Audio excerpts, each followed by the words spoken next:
Punjab police का एक होर शेर जवान अपनी फर्ज के राह विच कुर्बान हो गया। अज फैसलाबाद दे विच पुलिस मुकाबला होया जिदे विच कांस्टेबल इशफाक जिहड़ा कि शहीद हो गया।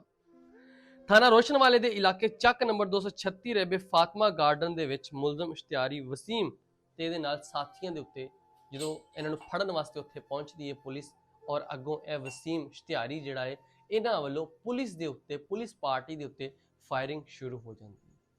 फायरिंग दोनों तरफों शुरू होती है, पुलिस वालों भी शुरू हो जाती फायरिंग ते जिहड़े ए डाकू इन्हां वल्लों भी फायरिंग शुरू हो जाती है। जदों फायरिंग का नतीजा चलता है उहदे विच इशफाक जिहड़ा कि थाना सदर दे इलाके दे विच कांस्टेबल और ए जनाब उन्हां दी फायरिंग दी जद दे विच आके शहीद हो जाता है। शहीद की जिहड़ी मौत है कौम की हयात है ते ओह डाकू जो डाकुआं दे घर छापा मारिया सी ना, डाकू तो उत्थों नस गए।